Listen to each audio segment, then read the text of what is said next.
Stand by.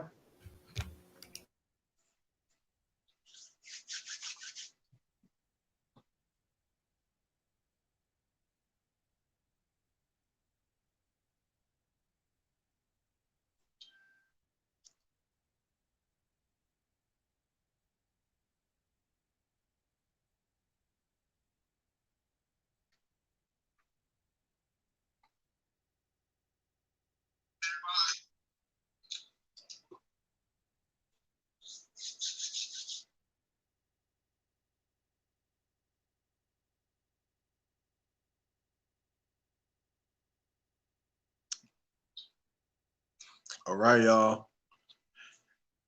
Hey, what's going on? Soapboxx Podcast. I'm your host, TJ Legacy. I am here with the family. We're making it do what we got to do today. We have some technical difficulties, but that's not going to put a damper on our show. We got all the way from up north, the lady of the north. We got Jesse. What's going on? What's popping? What's popping? You already know who it is. What's good? What's good? And we also have from all the way in Tallahassee, Florida. What's going on, Giovanni? How you doing?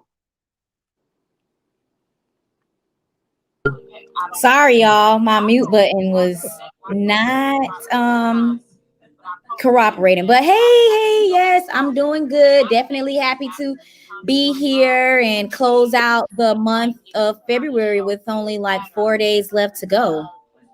Yes, absolutely. And NYC, what's going on, Alan York? Yo, peace and love, y'all. Peace and love, y'all. Pardon the hoodie stance. You know, the hoodie is made out of it's like a styrofoam cotton combination. So it's a little stiff, but I feel good. Can we put it up? I mean, I know we're trying to be mysterious today. Can we pull it up a little bit so they can see your eyes? Because word on the street is it's the clone, but nah, it's me. We here. I don't even know what the hell that is. But yo, speaking of, it's been a crazy week. There's been a lot of stuff going on. But real quick, we want to make sure that we can share the stream for those who are watching on social media. We want to share a clip because it's been a real frenzy, right, Jess? It's been a real frenzy with Wall Street and the stock market, correct? Man, I've just been hearing people going off on Twitter, and I'm just hearing some people came up and some people came down. But me personally, I'm a little confused. So TJ, why don't you show us a little saying that you have over there? Yep, we'll be right back, y'all. GameStop, a company that seemed headed for bankruptcy, had its shares up by more than 2,000%. 6 days ago, GameStop shares were $39 a pop. On January 27th, they were nearly 10 times that, at $372 a share. The astronomical jump has totally screwed over billion-dollar hedge funds like Citron Research and Melvin Capital. That's because a lot of these big traders were short sellers. That's when you're betting against a stock or a company in hopes that its share value will continue to plummet so that you can make a profit when you buy back the stock at a lower share price. Unfortunately for them, that's not going to be the case. For that, you can thank a bunch of small or independent traders on a subreddit called Wall Street Bets. There, on a discussion board, thousands have been hashing out their plans and coordinating together to drive up the share price of struggling companies. In addition to GameStop, they've also sent AMC and BlackBerry stocks through the roof, and Wall Street hedge funds keep scrambling to cut their losses. Citron Research and Melvin Capital both abandoned their short positions after GameStop's stock skyrocketed. And while there's no confirmation on exactly how much both hedge funds lost, Melvin Capital subsequently sought a $2.75 billion bailout. So we can imagine the fall was pretty steep. The Wall Street Bets traders were cheered on by Elon Musk and former Facebook executive Chamath Palihapitiya on Twitter, which further propelled GameStop's meteoric rise. Some small traders have claimed they're now able to pay off student loan debt, and others in another subreddit called WSB Gives Back are donating their earnings to charities and organizations. It seems as if these small traders have no intention of stopping. And as Tristan Slay Booty put it really seems as if there's nothing stopping them. But can they do this? Is this legal? As of right now, a lot is unclear. The SEC has yet to really address the situation. William Galvin, the Massachusetts Secretary of the Commonwealth, has called for a 30-day stop on GameStop share trading. He told CNBC that this kind of coordinated trading, quote, undermines the system, end quote, and claims these traders and, quote, unsophisticated investors are going to be hurt, end quote, by the severe fluctuations. TD Ameritrade and Charles Schwab have also put limits on GameStop share activity. For what it's worth, the White House is also keeping an eye on the situation. Is the White House concerned about the stock market activity we're seeing around GameStop? Our economic team, including Secretary Yellen and others, are monitoring the situation. It's a good reminder, though, that the stock market isn't the only measure of the health of our economy. It doesn't reflect how working and middle-class families are doing.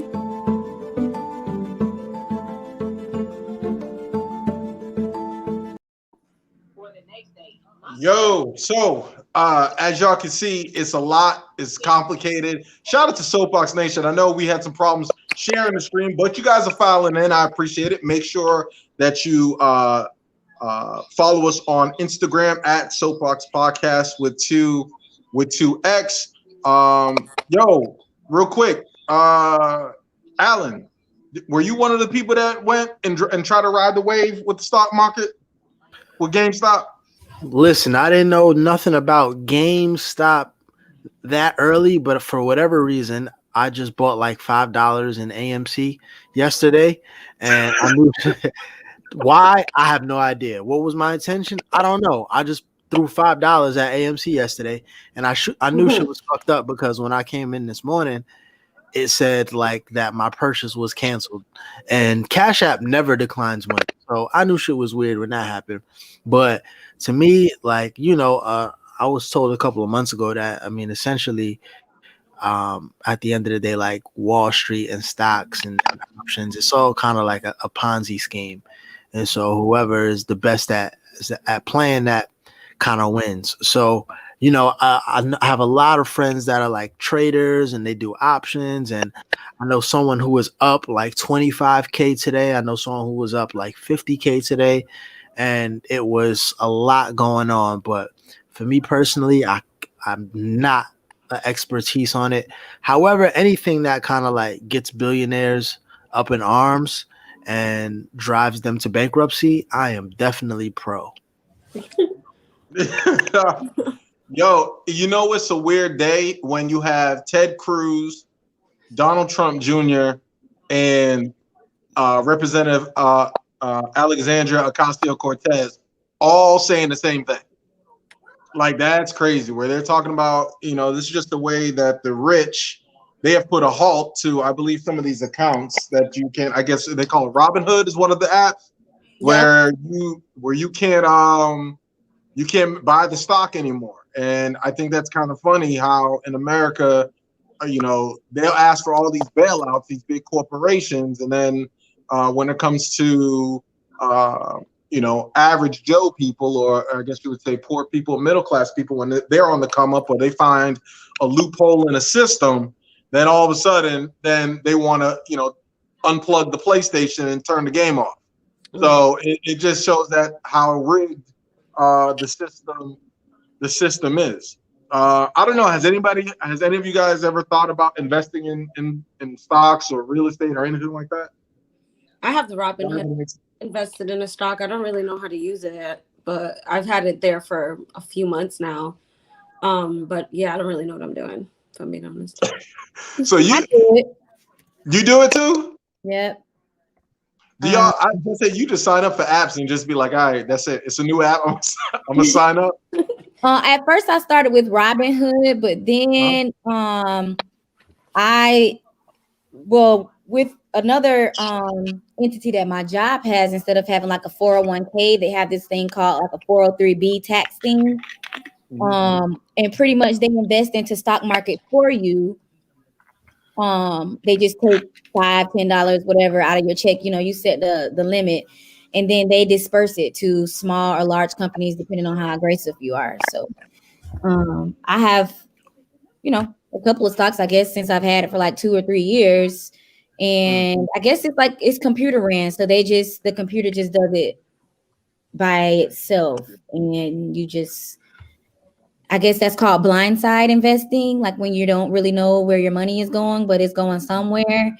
It's long-term type investment. So Now I call that bills, where I don't know where my money's going, but it's going, automatically just gets withdrawn out of my account. I'm like, I guess I owe y'all this month. I thought I just paid y'all.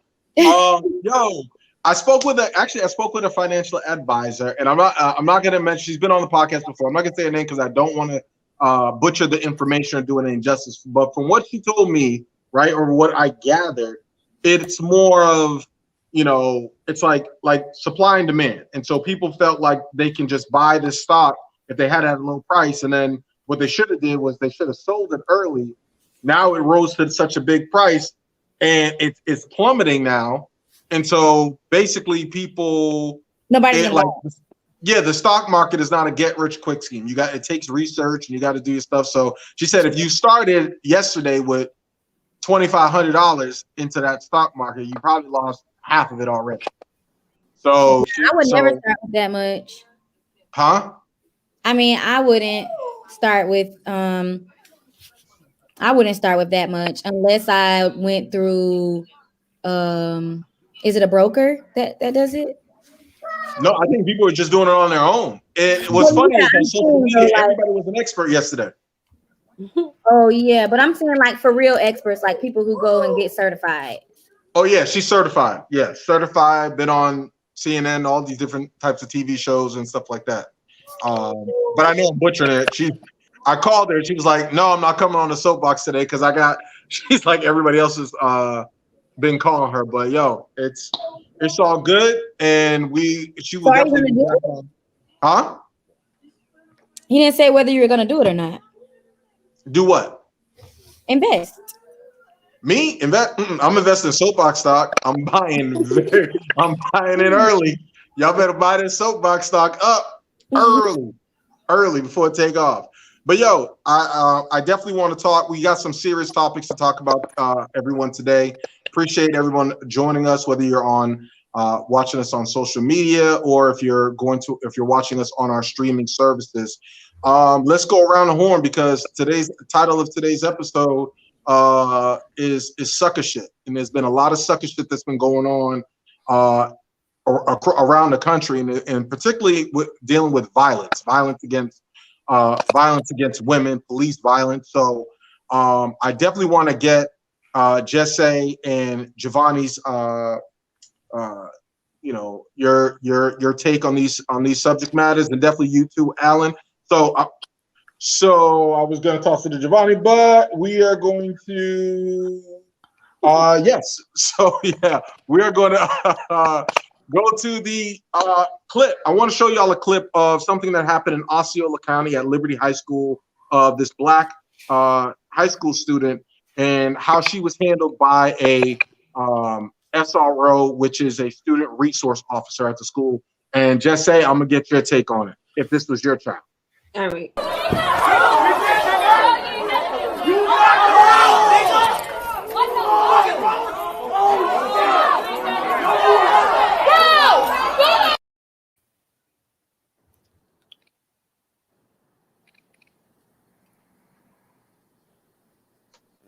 Yeah.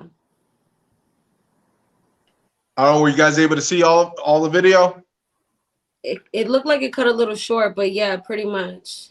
Yeah, on the live stream, yeah, it was about an 11-second video. What you see is an Osceola sheriff officer, breaking up a fight between high school students. Which was a young black girl. He hooked her arms behind her in an arrest motion, and he swung her so hard and drove her to the ground where there was a thud and she hit her head where she stiffened up, and she seems like she had a concussion, but she was definitely knocked out. This happened at a school in Osceola, Liberty High School. So I want to go around the horn and get everybody's initial reaction to that video. Jesse, what would you say? How would you react if you saw that and that was your daughter? I wouldn't be calm. And first of all, why is he using that much force on her? Is what I want to know. And I mean, I didn't see what happened prior to that, but I feel like that was definitely excessive force. He didn't need to slam her down like that. And there was 2 officers, so you're telling me the other officer couldn't help, so it didn't have to get to that. I don't know. It's ridiculous, but I mean, what do you expect? No, I hear you, and I know someone who used to rep Kissimmee, Osceola County. So, Alan, this is your neck of the woods. What was your reaction when you saw that video?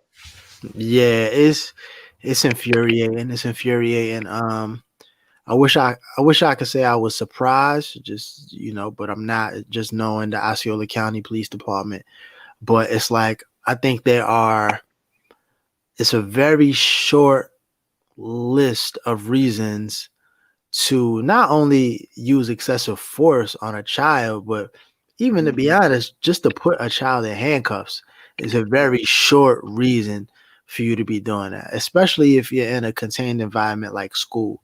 To me, it's so many different ways in order to handle hostile situations. This is why you have trained guidance counselors. This is why you have trained security. I mean, if you're going directly to the police department, it's such a breakdown of what needs to be happening and how we're disciplining our children, because we already know that police don't show any sort of decorum when it comes to citizens. So to me, it's directly in the hands of the county and in the city and in the school to make sure that they don't even have a situation where these cops can put their hands on these children, because we understand what they're capable of. We understand that they don't have any restraint. We understand that they are not de-escalating things, and they don't necessarily go through the proper steps to alleviate the situation like that. So, I mean, a conversation that's been happening in the last couple of months is just the presence of cops in school, period, that cops shouldn't be a disciplinary option within school.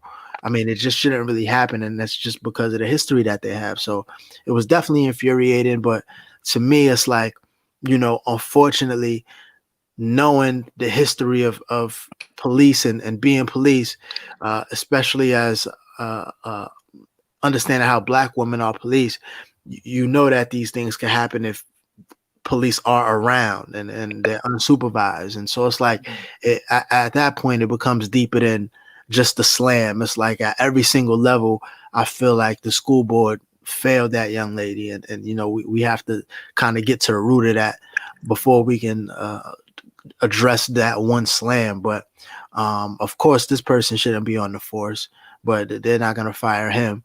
But like I said, just from the root of how we are dealing with our children, period. And essentially we are weaponizing police who are just supposed to be there to quote unquote protect and serve. And, they're doing the exact opposite. This woman was not a threat to nobody's life. I don't care what she was doing at school. I don't care what kind of attitude that she had. It was just completely unnecessary. And like I said, the real root of it is how we're using police and why police are even in our schools in the first place. Because at this point, they're damn near a terrorist group, especially to our children. Yeah, thank you for sharing that. Listen, when it comes to law enforcement, we have to remember the history of law enforcement. Law enforcement was started because they were slave patrol. They were supposed to keep Black folks where they keep us in line, right?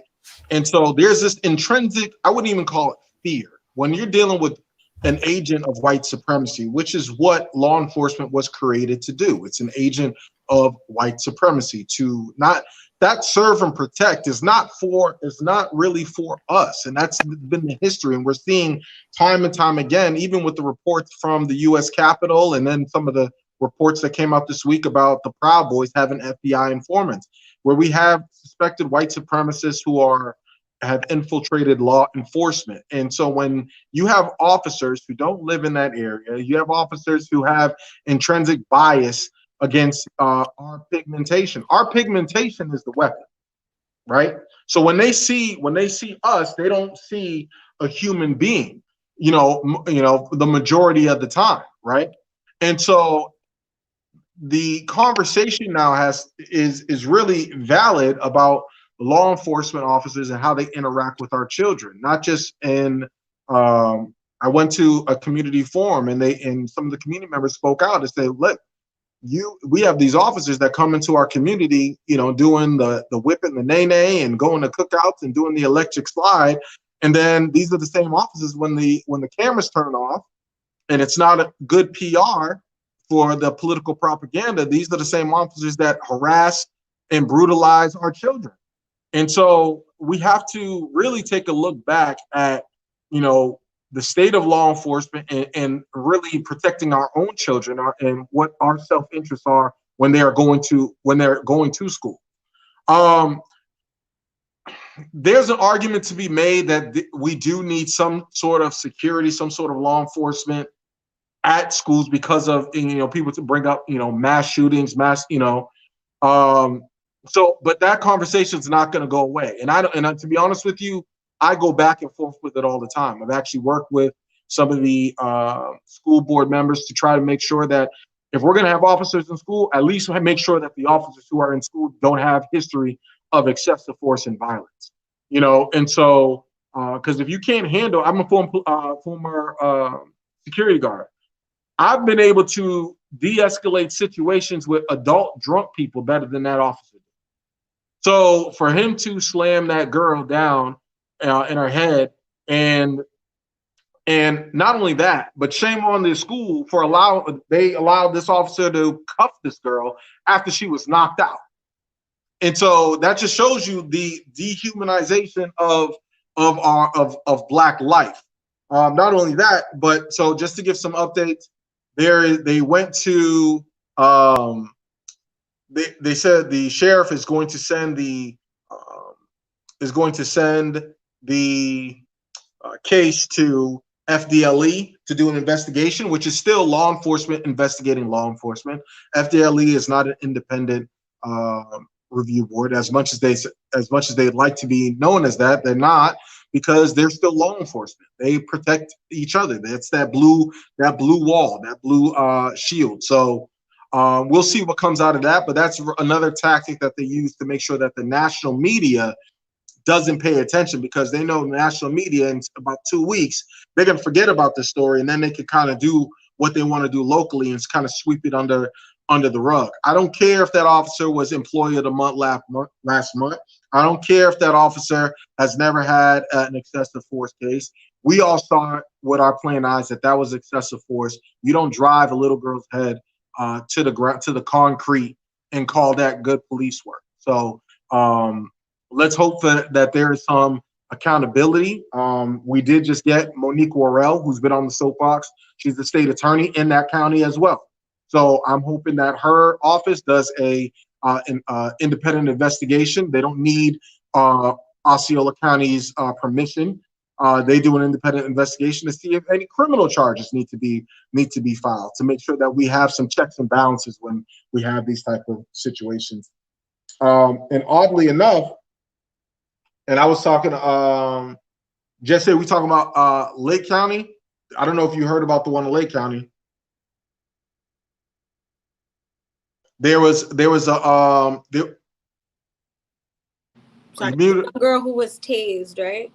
Yeah. So we're hearing, yes, appreciate you bringing that. So we're hearing there's this excessive violence, especially when it comes to black women, Black girls, right?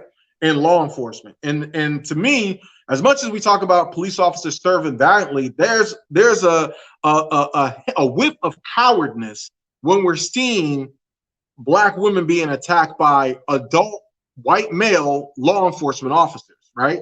Because historically, these people are going after weaker targets. You're seeing, women who are by themselves or are elderly, and so our children are the most vulnerable. So you know what, Alan, you're right. It may be time to have that conversation as to, hey, are we, is it valid? Do we need officers, or taking a look at how officers are interacting with the children with our children in our schools?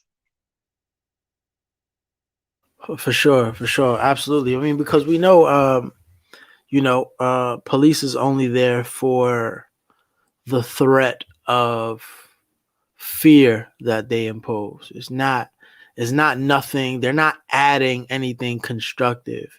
When you come to a school and you're a child and you see police, you don't feel safe. You feel threatened, to be honest. So, it's just like I said, fundamentally, we just kind of have to take a look at the whole system, especially when it comes to our babies.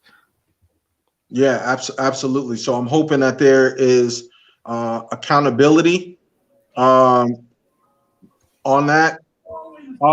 And Giovanni, I wanted to get your take on the Osceola. I know we talked about there was a black girl in Osceola who basically was assaulted by a police officer using excessive force. I want to get your take on that. Well, I think that it was. I mean, it was exactly what they're calling it, excessive use of force, and I feel like with the sheriff turning it over to the Florida Department of Law Enforcement, that just goes to show how people don't want to be held accountable for their actions.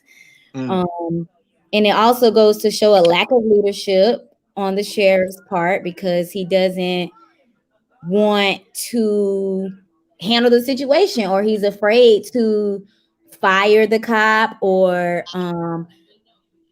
further investigate it with their own team. What I will say is I do appreciate that it's pro and con to it, because I feel like because they're giving it off to the Florida Department of Law Enforcement, they're also saying like, we understand that if we take this into our own hands, and if it's an outcome you all don't agree with, you're going to think that we're being biased.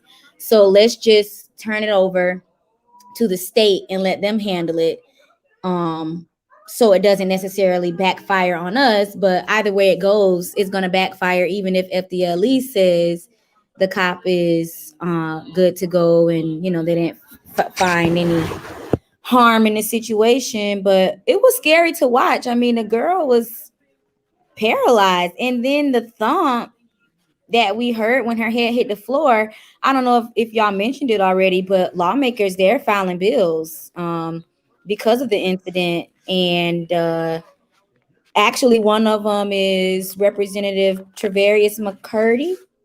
Tavares, Yep. District 46. Yep, he posted today on his social media, Instagram, that because of the incident, he is going to file a bill to address law enforcement officers and like excessive use of force, I believe, dealing with minors.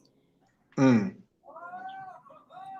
good work. That's good work. Situation, and I think that especially the community of color, we're just not trying to take all of that stuff no more. It's just like we're going straight to action. So I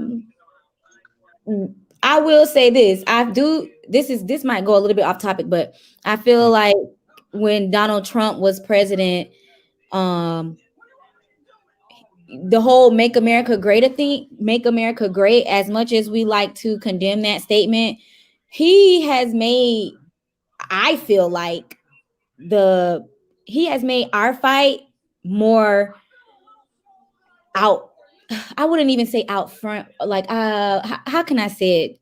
He's basically shined a light on the ugliness of America. He did, which put it to the forefront. Different. And the only way that we can make America great is to address things like this that we have left unaddressed. And so I feel like because of his whole mentality of let's make America great and demeaning people and letting, not even respecting or bringing up the whole George Floyd incident, it's made our fight different. And we are the ones who have the power now to try to make America great.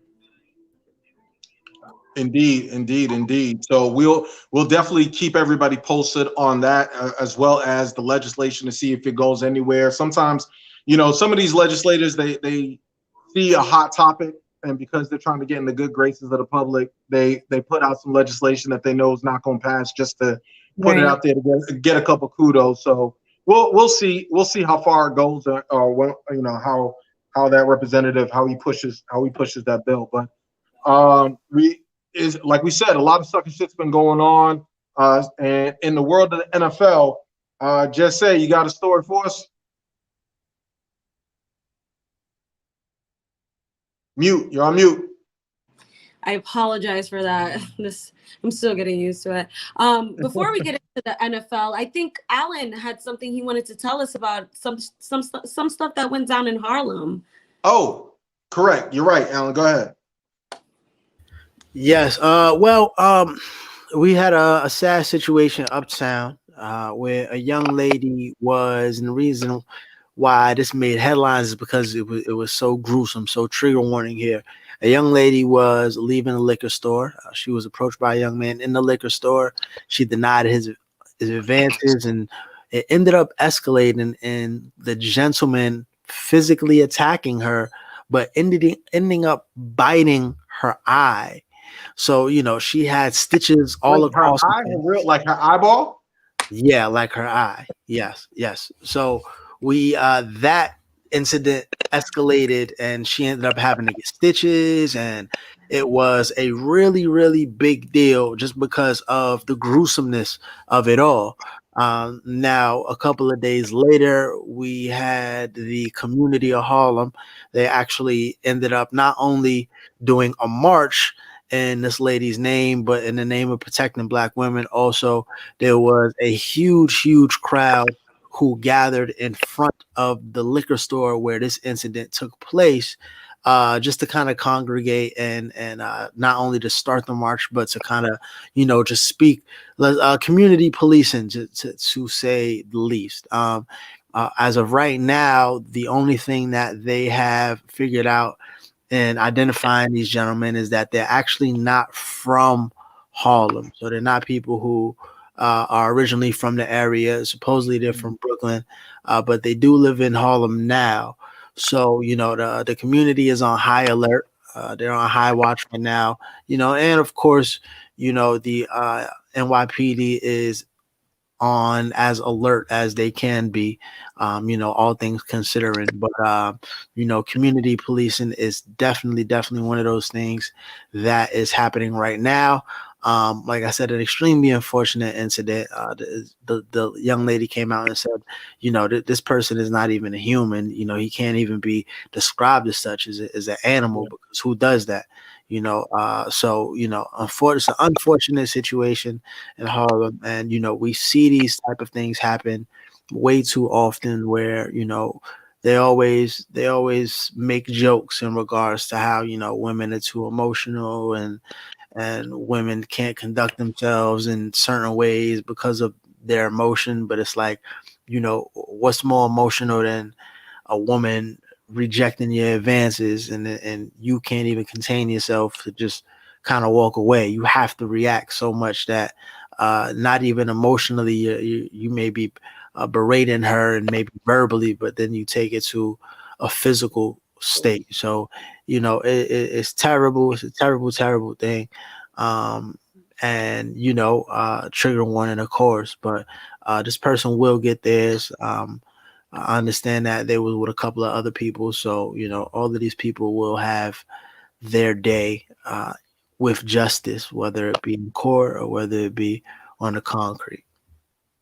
Yeah, you're right. I want to ask the ladies, have y'all ever had that experience where a guy's made advances and he, call you out your name, or he's, you felt threatened? Have you ever had that experience, or any of your homegirls ever had those type of experiences before?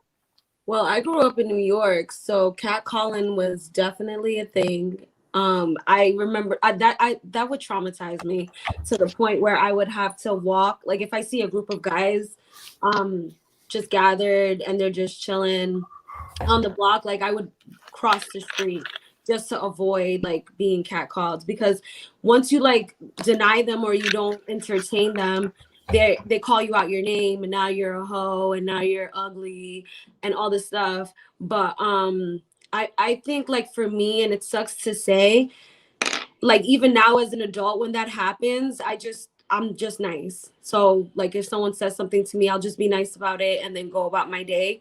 Because a lot of guys out here, they have an ego issue. So like once you hurt that, not all of them can take it the same way. So if you hurt that for some of them, look at the situation in Harlem.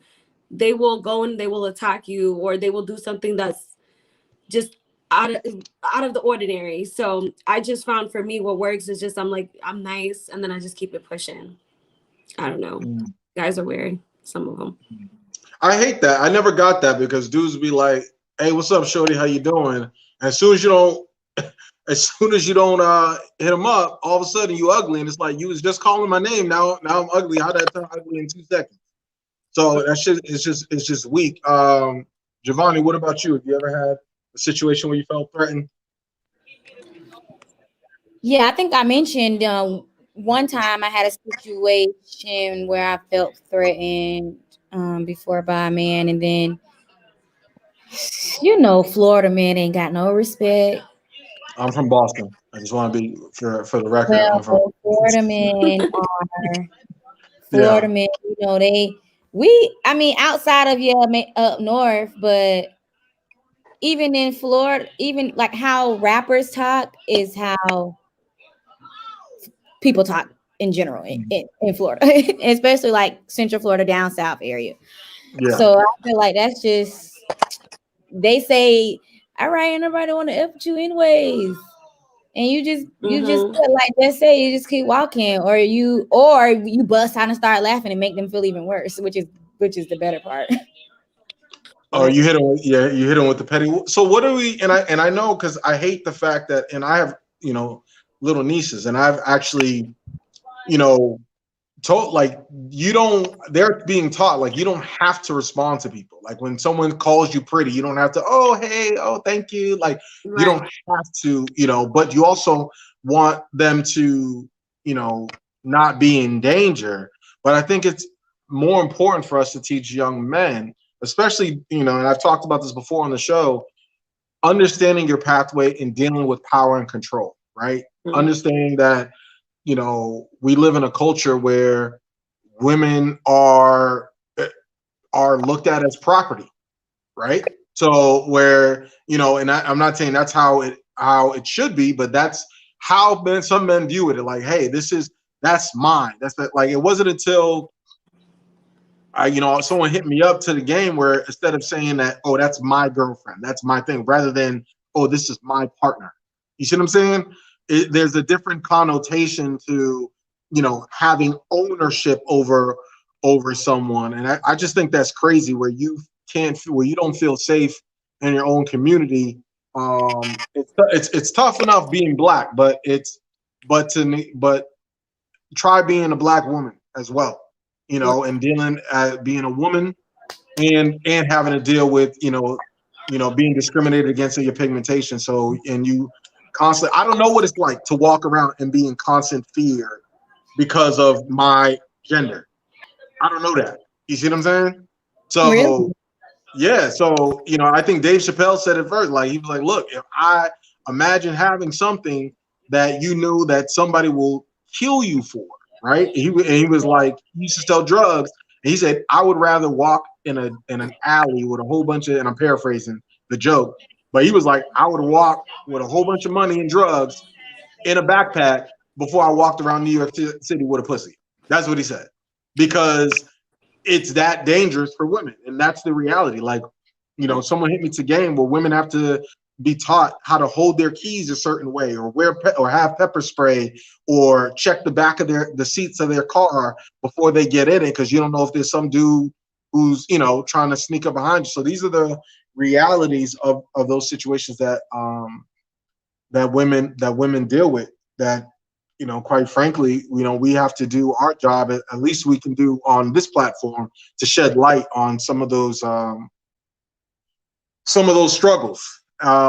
Yes. So I do want to make sure that as we go into the next story, I want to bring everybody's attention. As we are talking about domestic violence or violence in general, if you have any domestic violence or you are needed help, please call the National Domestic Violence Hotline at 1-800-799-7233, which is safe. So that's 1-800-799-7233. That's safe. Like we said, more sucker shit. Just say, now we can get to what happened in the NFL, because I definitely got a lot to say about that. Yeah, so there's some crazy things going on in the NFL right now. We recently have a story, which TJ, did you have a clip or anything for that? I do not. I have a picture of the guy, though. I do have a picture of the guy. Yes, he plays for the Seahawks, and he basically assaulted his girlfriend to the point where she was unconscious. And when she woke up, he was like, I thought you were dead. And while he drank a smoothie, apparently. So I believe he was a free agent. So the NFL, they let him go. And they said that their thoughts and prayers are with his girlfriend. But yes, TJ, let's talk a little bit more about that. Yeah, the guy's name is Chad Wheeler, and the problem that I have with the situation, and I'm trigger warning, but I think it's important that we see before I give context.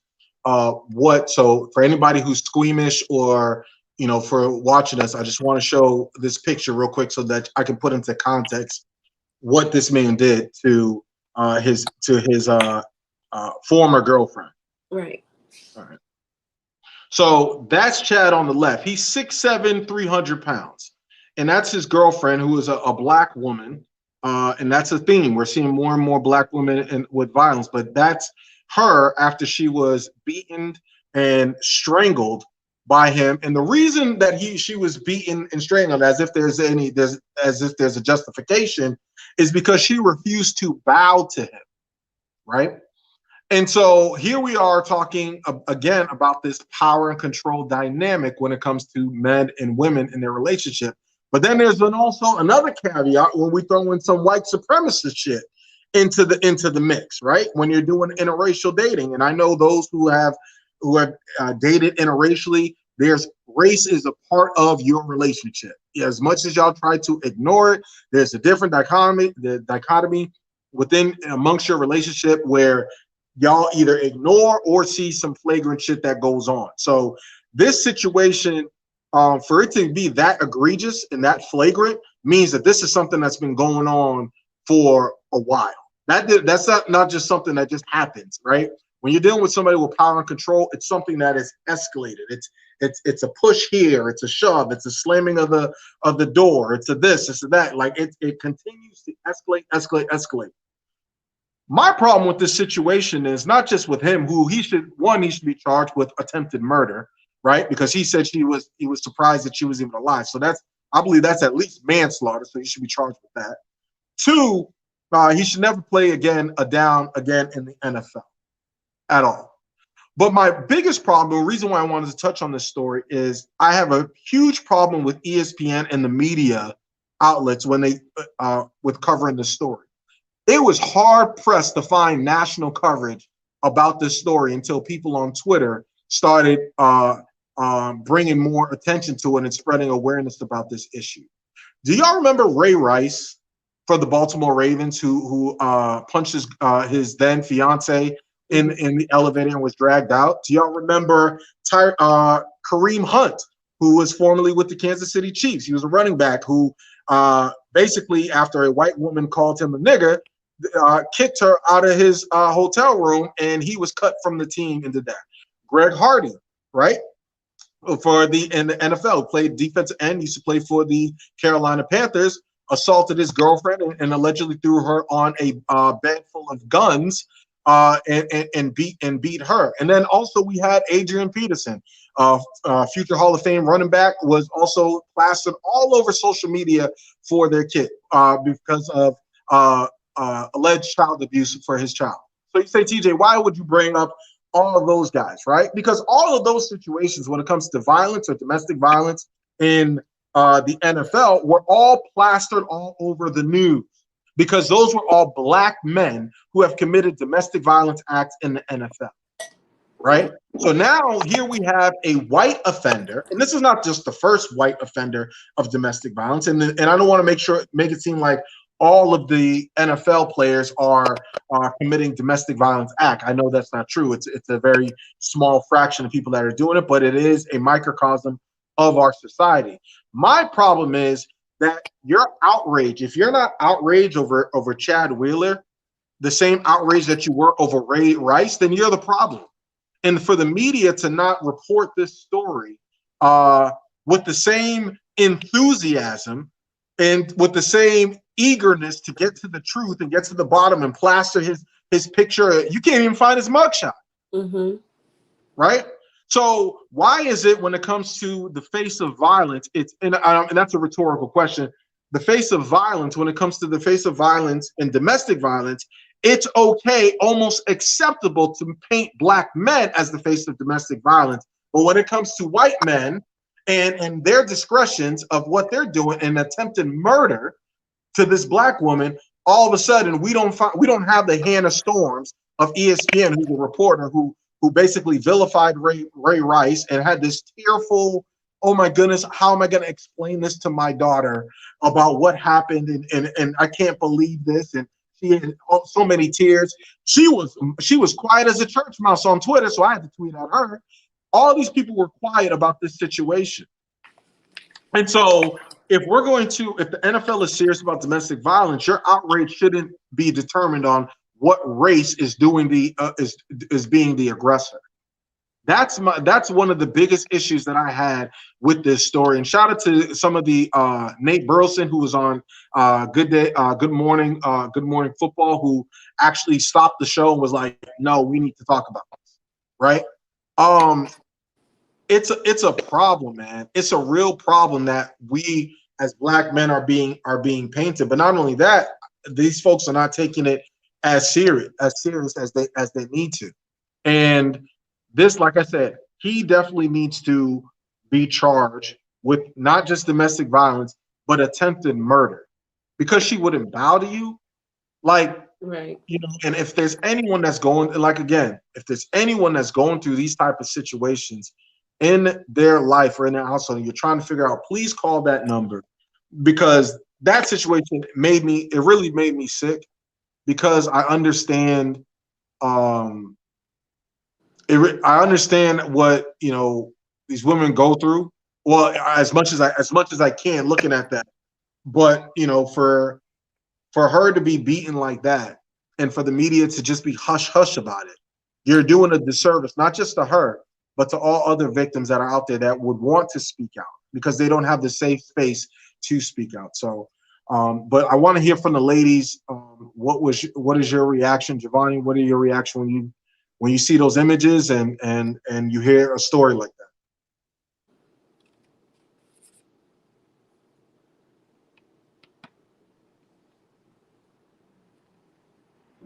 Okay, I guess I definitely agree with your point, TJ, about how they pretty much tried to not necessarily, really belittle the incident to what it really was. And I mean, even if we think beyond abusive relationships, even with black men and women and cheating and affairs, their faces are plastered on every platform that you could ever think of, from the gospel site to PBS network, you know.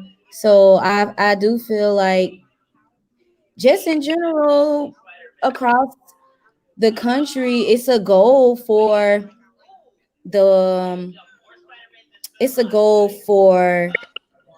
black race to just be demolished in any way. Like, that's like the main thing. It's kind of even like me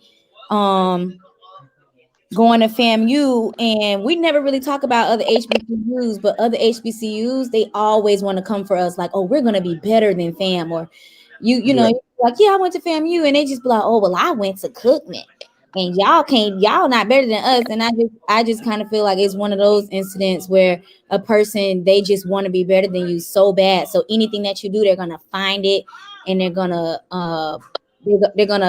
really highlight it to make you seem like you aren't who you say you are. But going back around, I did want to circle back. I did want to circle to why women, we end up in situations where we stay in abusive relationships, which I also feel like is overlooked, because I don't believe that this was the first time that Chad has put his hands on his lady, but maybe it was. And I remember with the whole, since you brought up who was it? Rice. Ray Rice, since you brought him up, I remember when that incident happened and his wife, his fiance or wife, whatever, got dragged out of the elevator. She apologized, like, and she, you know, she had like a press conference, and she was like, you know, I'm sorry, and I regret the role that I played that night that sparked him to want to strike me and knock me out. And it was a big thing, and everybody was it was this hashtag going around to help women in domestic violence. Why I stayed. That was like the hashtag, and every woman in domestic violence relationships, they were posting like, I stayed because of the kids. I stayed because I didn't want to ruin my marriage. I stayed because I didn't have any money. I didn't have any jobs, or I stayed because I thought that he loved me. So I think another issue is that men who realize why a woman is going to stay with them, that's when they gain their power, and then they overuse it, and then they become abusive. And so I think while the abuse and Chad not being ridiculed as much as he should, we also have to think about the women and the wives and the roles that they play in trying to maintain like these perfect moms and perfect wives, and all along they're in these abusive, neglectful relationships that they don't know how to get out of. And then this happens. Now we're on the news with black eyes and busted lips, you know, and it's really unfortunate. Yeah, I do have right here, so that we can be thorough in our journalistic approach. Chad actually made an apology on Twitter. I don't know if you guys got to see that. He said the events, I'm over here with the Tron over here. Events happened over the weekend that transpired from a manic episode. I am deeply sorry for the pain and suffering that I caused to Aaliyah and her family. I apologize profusely for the turmoil that I have caused to the family, teammates, fans, and those closest to me. The most important thing right now is that Aaliyah gets the care she needs and I get help. Both are happening. I want to say, Chad, shut the fuck up. That is some bullshit right there, and you gonna blame it on some mental health. If that's not some manipulative power and control shit right there, I don't know what is. For you to blame, first of all, you doing that is a choice.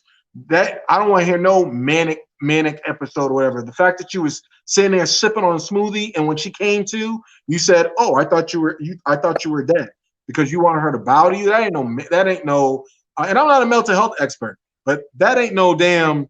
Oh, I would mental health. And I'm sick of white men, school shooters, male school shooters. Every time a white man does something of violence, he gets to lean on the crutch of mental illness. But when black people do it, we're just intrinsically, we're just savages, and we're just, big scary black men, and that's just what we do because it's in our nature. So you're right, look. And to be honest though, yeah, go ahead. I don't want to be quoted on this, so I'm gonna see if I can reframe the statement. I probably shouldn't say it, but I'm trying to think if I can reframe the statement. Okay. I really can't, but I do want to say that the kind of like what Nick Cannon said, almost like that race can be very barbaric, vicious. Yeah, we got to, and let's put it in a historical context, right? When we talk about violence in America, and we go back and we talking about pathways, right? Look at what happened since slavery, and that's a dynamic of power and control. That when we're talking about a culture of a people that has not escaped or left, so we can't just say, oh well, Oh, that was then. Now we're still when we talk about black folks in our Stockholm syndrome, we still have the effects of slavery from back then. We just talked about the slave patrol. So when we're dealing with people that have had violence in their history, everywhere they've gone, you can't tell me that there's something there to what you're talking about. So, but hey, I want to get your thought, you to touch on it as well. Yeah, but before I do, Jesse. Yeah, I mean, I don't even know what to say. I agree with both points that Giovanni and TJ made. It's a sad situation overall. I hate the fact that every time something happens within the white American community, they always try to put it on mental health, and you can't always fall on that.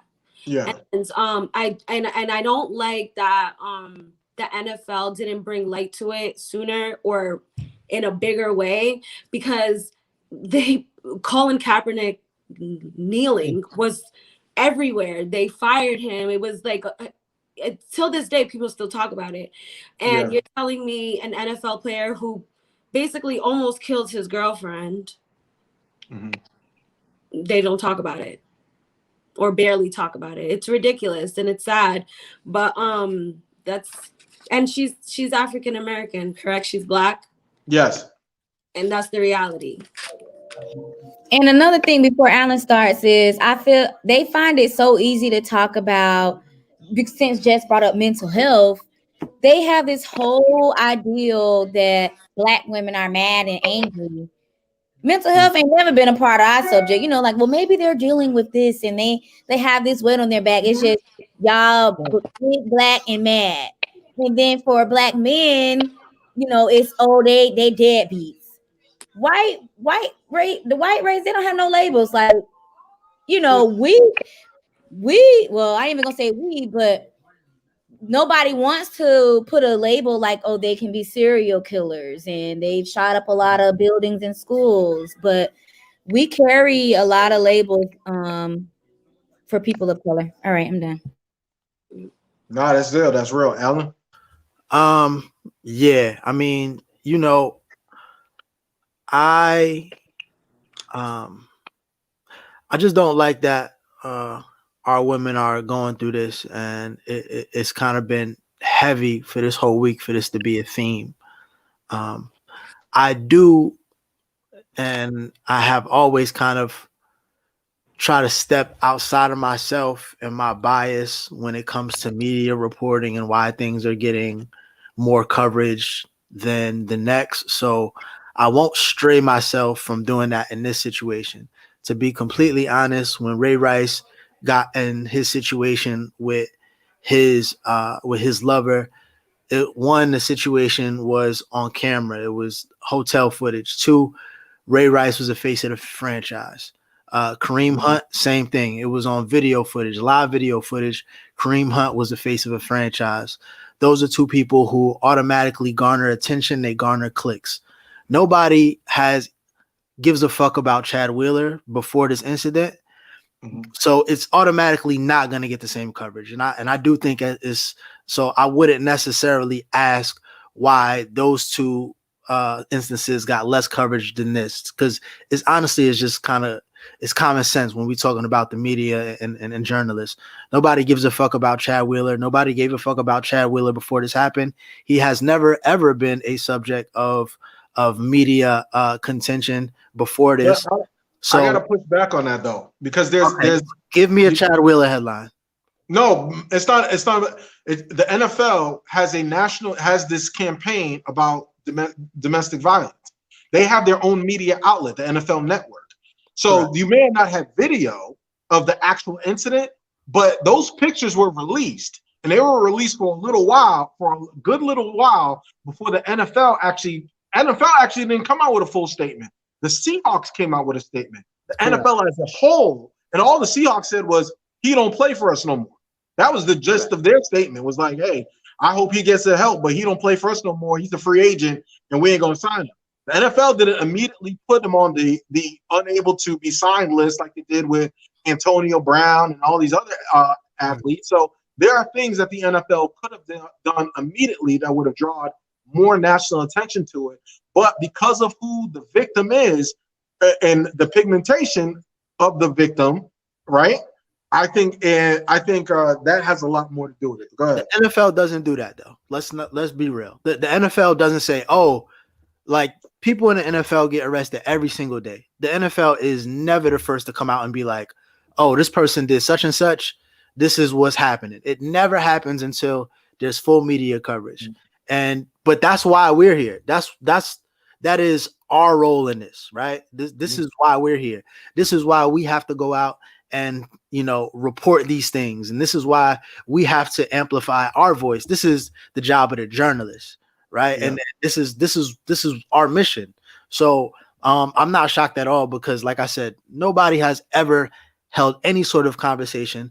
Chad Wheeler is an offensive lineman that has never made any noise. He's never made a Pro Bowl or nothing. So, but like I said, this is what our mission is. So anytime we get a whiff of these stories, it is our job to amplify it. And this is our job to make so much noise that it gets to the ESPNs. And now we see New York Times covering it. And, you know, this is, you know, with, like I said, you know, with what they say, whom much is given, much is tested. And that's why we are so important. So I'm glad that we get to talk about it. I'm glad that we get to hold this foot to the fire. I'm glad that we are the ones that is going to make it so he can never play in the NFL again, because that is our job as citizens and as people who deem ourselves, of course, just a lover of all people, but specifically a protector of Black women. So we always have to look at ourselves first, because we know that, you know, the NFL is a product at the end of the day, and they're going to do everything to protect that shield, and they'll never get in front of it until other media outlets do it. It'll always be TMZ first. It'll always be ESPN first before it's the NFL. So we have to, you know, we got to make sure that we keep our foot on their necks. As far as I don't even really have nothing to say about Chad outside of that. I mean, he's a dickhead. I don't have no remorse for him. You know, he'll never get another job, and I hope he never gets another job in the NFL again. I hope he never gets another job anywhere. He should be put in a psych ward if his mental health issue is quote unquote that bad. I don't have nothing. I don't have no sort of sympathy for him. So, fuck Chad Wheeler. Yeah. Ladies, if you could, can you give them the number to the that's at the bottom of the screen? Just say for anybody for domestic violence awareness. Yes, the number for the National Domestic Violence Hotline is 1-800-799-7233. Shall I repeat that? Yep. 1-800-799-7233. All right. So if you're going through anything, and you're right, Giovanni, you made a good point. You know, I've been to, you know, and I've talked about it before. Some like, or you know, my history in this area. Look, I had to actually go through the batterers intervention program, right? And so I'm not relitigating the things in my past, but the classes of actually going through the batterers intervention program changed my life. And so I know about the power and control. I understand that, you know, women have to leave 7 different times before they actually, that's actually a statistic. They leave 7 different times before they actually leave. And once they leave, it's the most dangerous part of domestic violence. That's most times where women actually get killed, when they decide, okay, I'm going to pick up and leave. So it's literally I don't know if you ever seen a movie it's an older movie. It's called Not Without My Daughter with Sally Fields. It's but it's really a concerted effort in order to get somebody who is going through domestic violence situation to get out. I'm one of the people that in domestic violence, 80% of the people who are domestic violence offenders become repeat offenders, right? And it's dealing with power and control and those type of things. It's almost like, and I want you guys to give me some grace on this. It's almost like having it's like alcoholism, right? Or you're an addict. It's what I mean by that is you got to work at it every day, right? So it's not something that it's like, oh, someone showed me a picture or I saw a video. Oh, okay, I'm good, right? So I know in California it's 52 weeks for the batter's intervention. Here in Florida it's 26 weeks. But it's something you constantly got to work because it's a part of your pathway, the way you were raised, the way you the images that you see. I know I'm going off script a little bit, but if you look at a commercial like the State Farm commercial, right, where it says, well, the woman comes downstairs to the husband and says, well, who are you talking to? Mm-hmm. Who's on the phone? Oh, is that Sheila? What is she wearing? Right? We look at that because the gender roles are switched. We look at that as funny, right? But in all actuality, by definition, that's domestic violence, right? If that was a woman on the phone and a guy's coming up to you and he's saying, who are you talking to? Who is that? Give me the phone. What are you wearing? That's power. That's power and control. So when I share that to say, we see a lot of these images, right? We hear it in our music. We see a lot of these images that we don't think, and we're seeing them from when we're young. We see a lot of these images that are contributing to a culture of violence in our society, and our women and our young women are being victimized by that because men are not doing the work. And the reason that I'm an advocate now for domestic violence awareness is because it's not just women's fight alone, right? It's going to take men to step up and say, yo, get your shit together and figure out what's going on in your pathway so that you can be protect. And also within our circles, right? Within our circles of our own men, like you can't be around, like, as much as we joke, I don't hang around any sort of guy that's not doing what the fuck he's got to do in his life, and who's like, I can't be around dudes that's dogging out. Like that's just never been me, right? I'm out of growing up that stage. That stuff's not cool, right? So men have to do the work because the fight's not the women didn't create the problem, right? So it's the same thing as like with white supremacy. She's like, how do we get rid of, fix racism or white supremacy? Like, it's not black folks' problem to fix the shit that we didn't create. And so I say the same thing when it comes to women. It's not women's responsibility, sole responsibility for domestic violence awareness. So anything that we can do, continue to do to, like Alan, you said, to have a platform that we can speak truth to power to these issues and bring them to light. That's what you're right. That's absolutely what we're here for. So, all right. As we switch gears, we are going to celebrity news. Yes, we are. So, yes, switching news. Sorry about that. Yes, switching. We got a little jingle. So yeah. Oh, I'm sorry. I was supposed to do a jingle. Okay, celebrity news. But I'm sorry. I know we talk about some heavy stuff. So we're gonna talk about him first. Mr. Yes. Trey Songz caught himself in some trouble, getting into a altercation with a police officer, and he was arrested. Alan, do you have a little more insight on that? I have just a smidge more insight. Trey Songz, who actually recently just recovered from COVID, supposedly was called out by the police at the Kansas City Chiefs game. Now painting the scene, yes, Trey Songz being in Kansas City of all places is very random, but not that random when you think about championship weekend and the Kansas City Chiefs. Yeah, and the Kansas City Chiefs and the Bills was playing. So now things got a little rowdy. Word around the street, aka on video, is Trey Songz put the police in a headlock, and he ended up being reprimanded and thrown in jail. Now, Twitter had a nice time at that because, who doesn't want to see the tables reversed sometime and the police officer get choked out instead of the police doing the choking. So he actually got a lot of praise on that.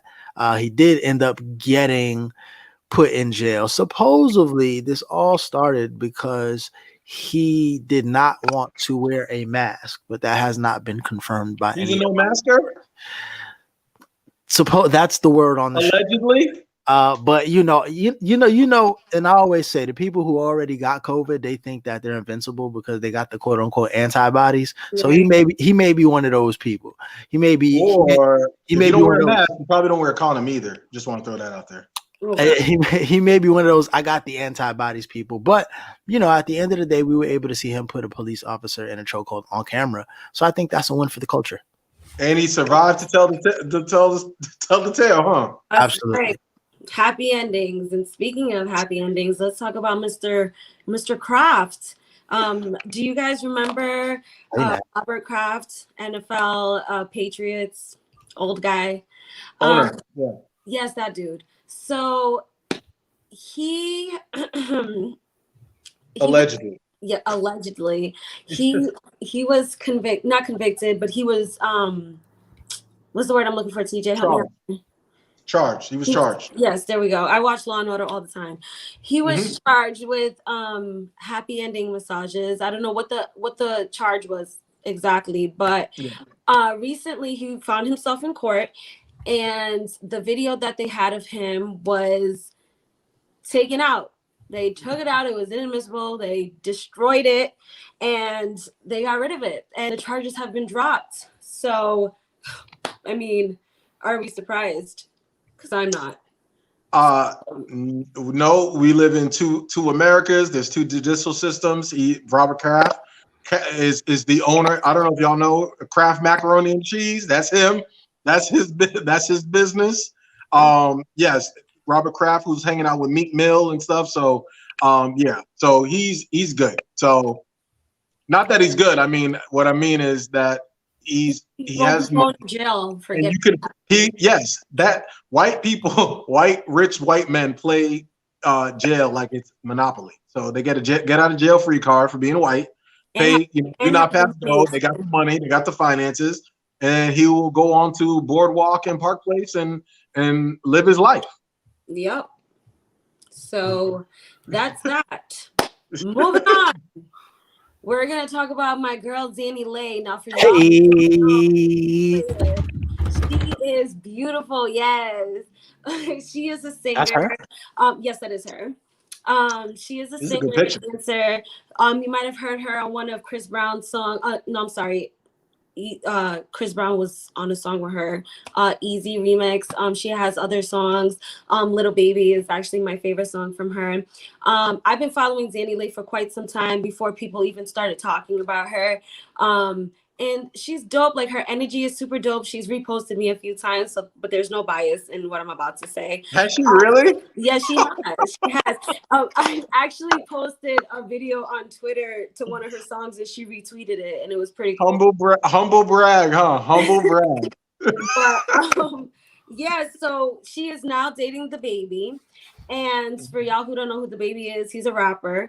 And ever since that has come to light, a lot of people haven't really been feeling her, and it could have to do a lot with the fact that he was involved with his baby mother, which a lot of people did like. And just moving forward, let's fast forward. She came up with a song called Yellow Bone. And basically in the song she's saying yellow bone is what he wants. Wait. We have a clip. We have okay. We don't have a clip of that song. I just listened to the song.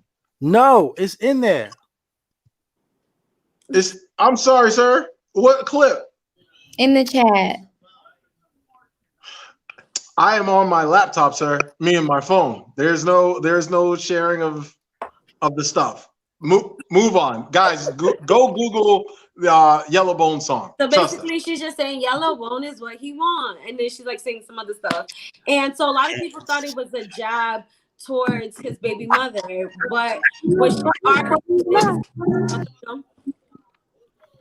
happened? Somebody's playing a song. Well, I didn't know you want me to continue to play it.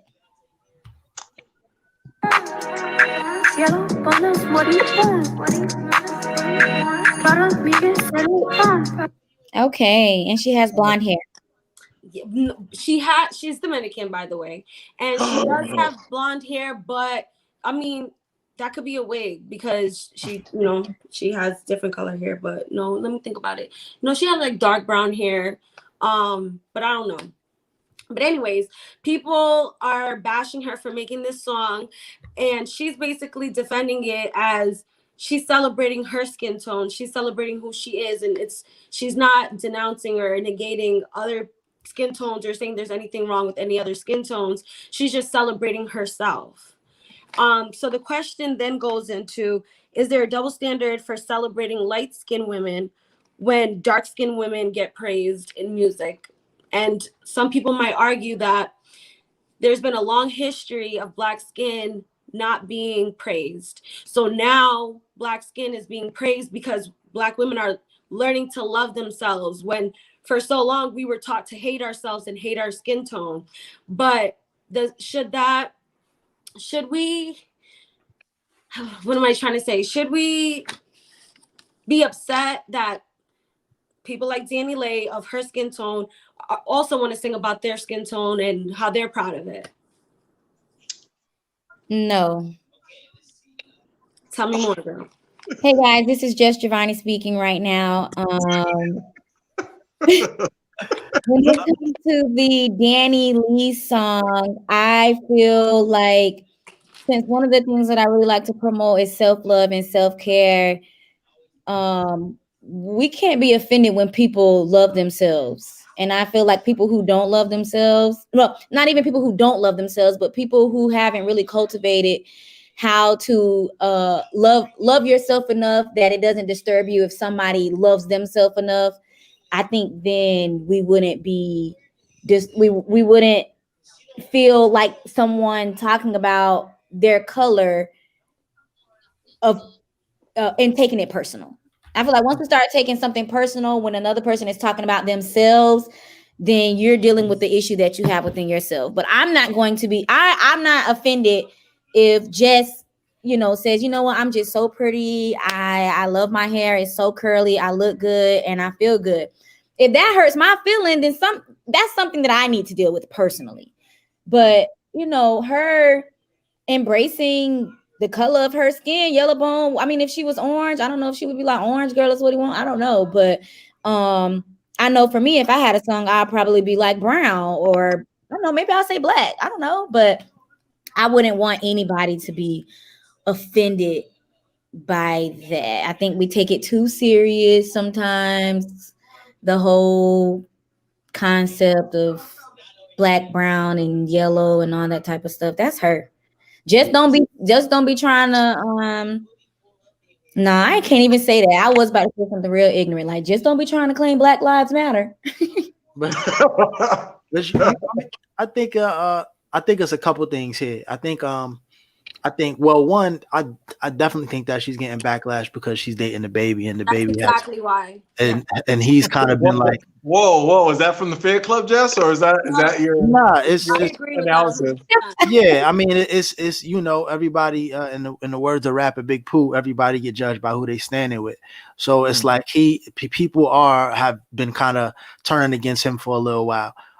Two, the argument is that the whole just like kind of calling yourself yellow bone, red bone, light skin, dark skin is generally reserved for the Black community, which I think is true for the most part. And so for her just calling herself a yellow bone, it's like, where are you getting that she a yellow bone from? But I do blame that she's from Florida.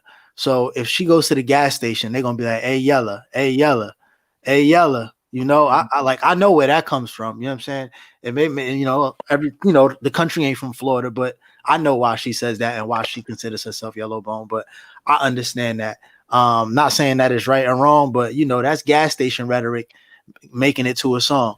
And then two, I do think that she's also caught in something where a lot of times that someone who is in a place of privilege, because they are in a place of privilege, we do kind of expect them to,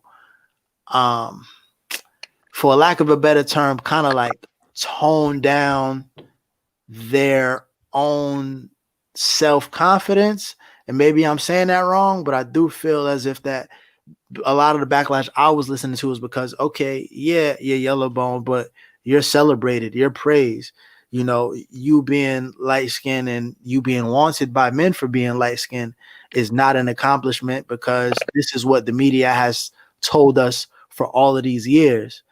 And I do think that is an understandable broad way to look at it. But at the same time, as an individual, I don't think you should necessarily have to dim your light because of what the historical context may be. But I could be wrong. Maybe you do need to maybe not dim your light, but maybe find a better way to express how you are feeling about yourself. So I understand both sides of it. I mean, it's at the end of the day, she's 26. She was born in 1994. She don't know no better. I mean, I think people being a little bit hard on her, but I can understand why people are doing so. And, you know, we'll see if she learns from it. But she needed a song. Give her a break. She got a lot of There songs. ain't no lyrics to that song. hey, it sounds like half of the records that people tell me is good that I don't think is good. So She has a lot of good songs, and she Okay. was very creative on her album Movie. I think that was the name of it. She even had like some clips in there of her like acting and stuff. She's actually very talented, and like I said, I've been following her for quite some time. So if you guys like go back and see her stuff, like she's dope. She dances, she sings. You know, she has like this cute little flow. You know, people just hating. What it is. Well, I just want to say that I noticed that when Giovanni went into Giovanni Fix My Life mode, she reintroduced herself. She was like, "Look, she's like, this is not the foolishness, Giovanni. This is things." So I just want to let y'all know that during the show, I want to make sure that I am we are making sure that we are plugging Miss Giovanni's self-love guide, because you know it will get you through whether you're a yellow bone, red bone, catch a bone, anything. It will get you to where you need to be. I don't see anything wrong with it. Only when you are you're bigging yourself up and you're embracing your confidence and who you are.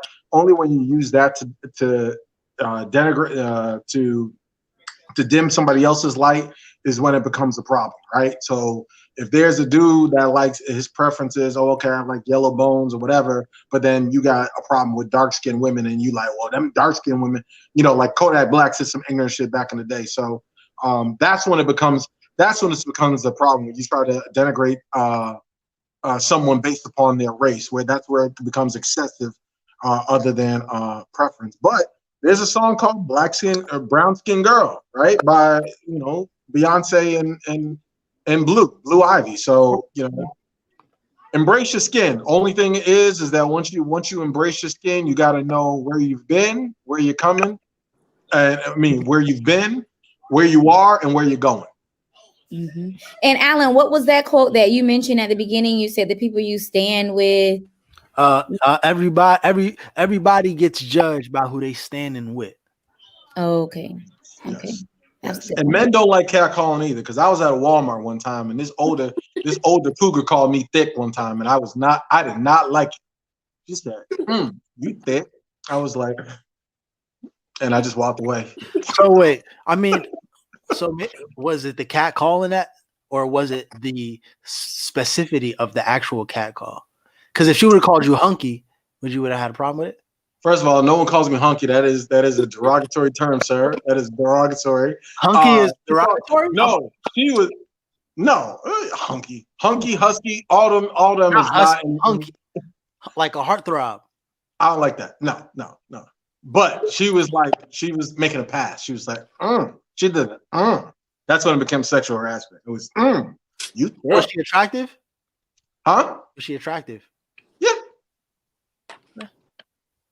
Well, I had things to do that day. I had somewhere to go.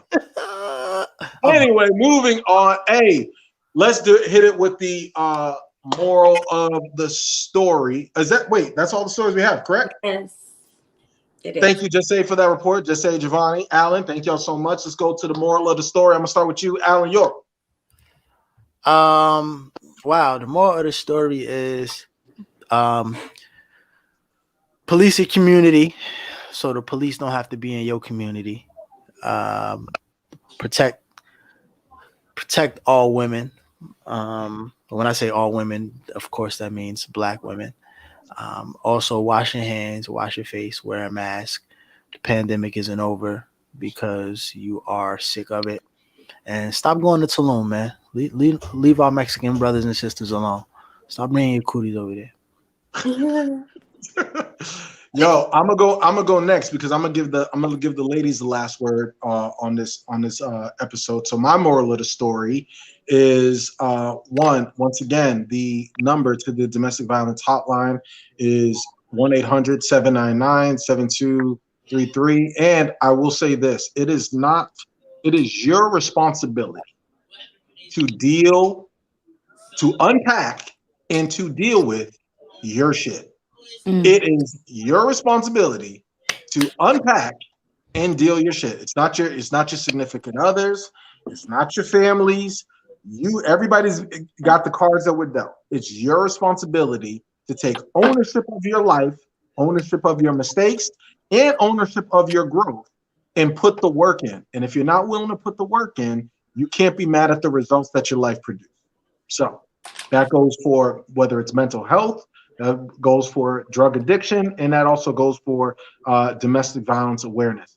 Make sure you're putting in and doing the work so that you could be the best version of yourself. And if you're not, leave people the hell alone and keep your hands to your damn self. Jesse, moral of the story. Yes, my moral of the story is to love yourself. Love yourself unconditionally, deeply, because no one's going to love you more than you're going to love yourself. And check out Giovanni's book. Can we get a picture of that one more time, please? Hold on, I'm going to the Tron 3000. Hold on. Right, you do that. Yes, it's a self-love guidebook. And I can't wait to get mine. Let me tell you, I will be on that. Okay? Yes. I'm not even gonna show my face no more. Go ahead, Giovanni. Moral of the story.